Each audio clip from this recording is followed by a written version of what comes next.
Let's get some light down here. Professor Hugh, would you do us the honor? Thank you, Lionel. Looks like this passage has lain undisturbed for centuries. So it would seem. There seems to be an inscription here. Where are those lights? We're here. Oh, sorry. The lanterns weren't lighting right. Here you go, Professor Jacobs. Thank you, Kimberly. Ah, I see now why you wanted to take a closer look at this, Lionel. What does it say? Is it about treasure or something? Not exactly, Ashley. It says here there are traps and dangerous secrets ahead. That doesn't sound good. Au contraire. If there are traps and such, there's a good chance they were put there for a reason. Like to keep a hidden treasure safe. Exactly. I suggest we go no further until the trap experts get here. I agree. I'll go tell them what we found. I'll come with you. This is pretty exciting. Imagine a treasure buried here for ages. Yeah, we're gonna be rich. Rich? Yeah. You know, because of all the treasure. You think we're going to get rich because we found treasure? You do know this is all going to the museum, right? Sure, but the museum will have to pay us for it, right? That's not how museums work. We might find the ancient artifacts, but they still belong to the people who own the land. That doesn't seem fair. This treasure could be worth millions, maybe billions. And your point is? All I'm saying is it wouldn't kill anyone to show a little appreciation. Well, while you're waiting for your appreciation, how about we listen to the radio? I guess. I'm sorry, Hugh. I just don't see it that way. If you ask me, Lionel, it's pretty clear. I don't see how someone can read verse 12 and have any confusion on the matter. I see your point of view, but I think a lot of the context for this whole passage was in ancient culture, being taught by a man with a very religious background, giving his advice. With the authority of God. He was an apostle, Lionel.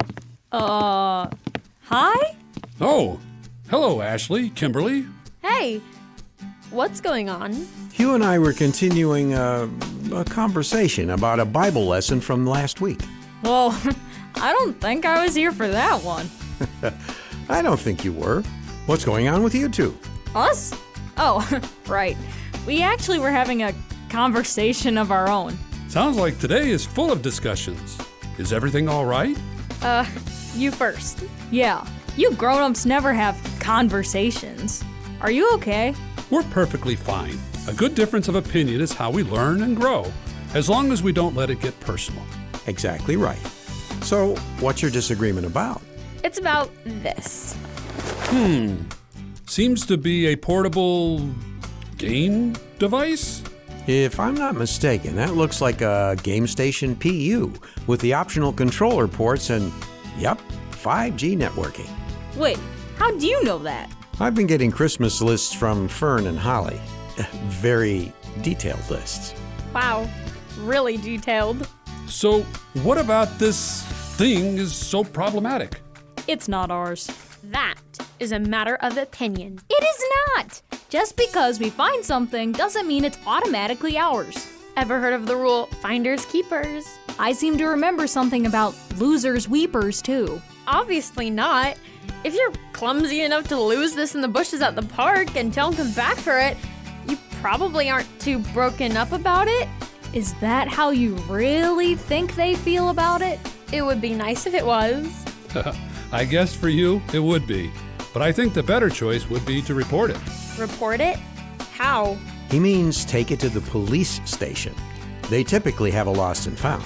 And it's right around the corner from here. But Fine. What do I do? I can walk over there with you if you want. That would be good. Yeah. I'll go too. I know the sergeant on duty, and he'll be sure to explain everything. Sounds like a regular field trip. You coming too, Ashley? Actually, I think I'm going to stay here and listen to the radio. Sounds good. Be back soon. And we're back. I was listening to the pond, Ashley. It was fun as always. How was the police station? It was cool.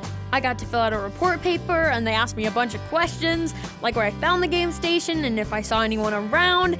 And the best part is, if no one comes to claim it, then they said I might get to keep it. Wow. Well, hopefully whoever lost it thinks to go to the police station. Ashley, why would you want that? Don't you want me to get it back? I mean, if no one claims it, sure. But I would think that if someone lost something, the best thing would be for them to find it again. Ashley's right. I know. But where did all of this is mine and that's yours come from? Who's to say what really belongs to who? Boom. Whatever. Interesting questions, Kimberly. And though I'm not sure when the idea of people actually owning things started, I do know that it was very early in our history. Really? Does the Bible say anything about it? I would think that Cain and Abel would be the first time it's mentioned. Wouldn't you, Lionel? Yes. Genesis 4 talks about Abel having flocks of sheep, and the offerings the two brothers gave to God seem to have belonged to each of them. Genesis 4? That's like at the very beginning of the Bible. So it's basically been that way forever. Right. And what's more, God acts like these things really do belong to these brothers. So if God seems to think that's how this all works, then I'd say it's pretty safe to say that's how it all works. That's a little confusing, Mr. Hugh. Maybe a little. I just meant that if owning things wasn't how God wanted us to think about the world, you'd think God would tell us. I guess that's one way to explain it. Do you have another way to explain it, Mr. Jacobs? Like, maybe a drama script? I might have something on the topic. I'll be right back. And now, from the garage of Lionel Jacobs comes the wonderful drama, Squirrely Locks and the Two Bears, an adapted biblical teaching about property. Once upon a time in the big forest, there were two bears, a papa bear Come along, cub of mine. Let's go get some dinner. and a baby bear. Okay, Papa. What are we having? Salmon? Honey? Oh, can we go to the dumpster in the park? Can we please? We went there last night. Aren't you tired of burned hot dogs and dropped s'mores? Nope. Well, we're not going there this time. But don't worry, this will be just as good. The papa bear led his cub through thickets and streams until they came to a little tree in a small clearing.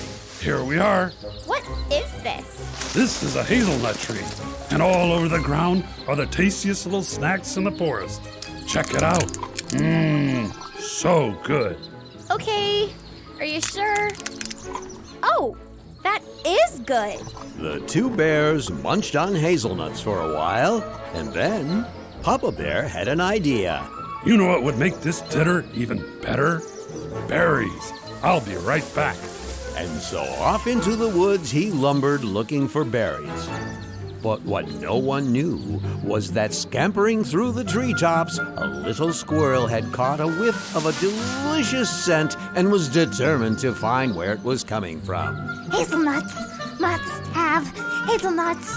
Oh, there they are. But there's a bear cub already eating them. This might get a little tricky. Very quietly, the squirrel clambered down the tree trunk and watched as the cub clumsily picked up the next little morsel.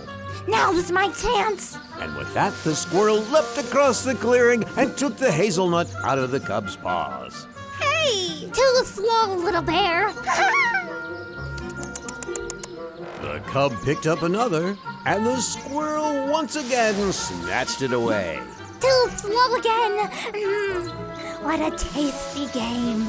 This happened again and again until the bear cub was fighting back tears. Aw, is a little baby bear going to cry? Is the... Oh, boy.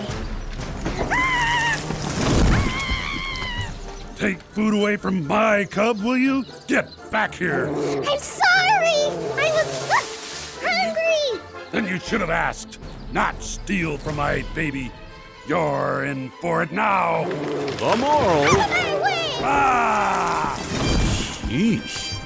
The moral is that when someone has something, it's because God gave it to them. The Bible tells us that when we would like to have something good, we need to ask God for it.